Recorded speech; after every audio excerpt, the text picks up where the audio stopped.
Albert Einstein once said, everybody's a genius. But if you judge a fish by its ability to climb a tree, it will live its whole life believing that it is stupid. Ladies and gentlemen of the jury, today on trial we have modern day schooling. Glad you could come. Not only does he make fish climb trees, but also makes them climb down and do a 10-mile run. Tell me, school, are you proud of the things you've done? Turning millions of people into robots, do you find that fun? Do you realize how many kids relate to that fish swimming upstream in class, never finding their gifts, thinking they are stupid, believing they are useless? Well, the time has come, no more excuses. I call school to the stand and accuse him of killing creativity, individuality, and being intellectually abusive. He's an ancient institution that has outlived his usage. So, Your Honor, this concludes my opening statement, and if I may present the evidence of my case, I will prove it. Proceed. Exhibit A. Here's a modern day phone. Recognize it? Here's a phone from 150 years ago. Big difference, right? Stay with me. Here's a car from today, and here's a car from 150 years ago. Big difference, right? Well, get this. Here's a classroom of today, and here's a class we used 150 years ago. Now ain't that a shame? In literally more than a century, nothing has changed. Yet you claim to prepare students for the future? But with evidence like that, I must ask, do you prepare students for the future or the past? I did a background check on you and let the record show that you were made to train people to work in factories, which explains why you put students in straight rows, nice and neat, tell them sit still, raise your hand if you want to speak, give them a short break to eat, and for 8 hours a day, tell them what to think. Oh, and make them compete to get an A letter which determines product quality, hence grade A of meat.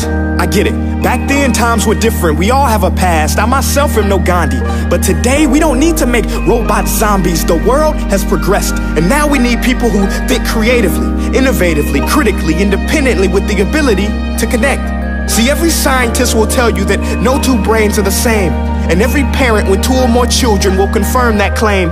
So please explain why you treat students like cookie cutter frames or snapback hats, giving them this one-size-fits-all crap. Watch your language. Sorry, Your Honor, but if a doctor prescribed the exact same medicine to all of his patients, the results will be tragic. So many people would get sick, yet when it comes to school, this is exactly what happens, this educational malpractice, where one teacher stands in front of 20 kids, each one having different strengths, different needs, different gifts, different dreams, and you teach the same thing the same way?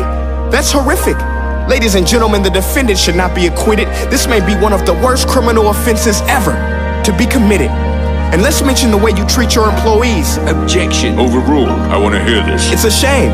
I mean, teachers have the most important job on the planet, yet they're underpaid? No wonder so many students are short-changed. Let's be honest, teachers should earn just as much as doctors, because a doctor can do heart surgery and save the life of a kid, but a great teacher can reach the heart of that kid and allow him to truly live. See, teachers are heroes that often get blamed, but they're not the problem. They work in a system without many options or rights. Curriculums are created by policymakers, most of which have never taught a day in their life. Just obsessed with standardized tests. They think bubbling in a multiple choice question will determine success. That's outlandish.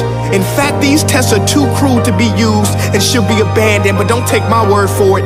Take Frederick J. Kelly, the man who invented standardized testing, who said, and I quote, "These tests are too cruel to be used and should be abandoned." Ladies and gentlemen of the jury, if we continue down this road, the results will be lethal. I don't have much faith in school, but I do have faith in people. And if we can customize healthcare, cars, and Facebook pages, then it is our duty to do the same for education, to upgrade it, change it, do away with school spirit, because that's useless. Unless we're working to bring the spirit out of each and every student, that should be our task. No more Common Core. Instead, let's reach the core of every heart in every class. Sure, math is important, but no more than art or dance. Let's give every gift an equal chance. I know this sounds like a dream, but countries like Finland are doing impressive things. They have shorter school days.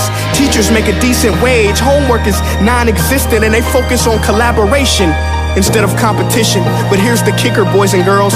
Their educational system outperforms every other country in the world.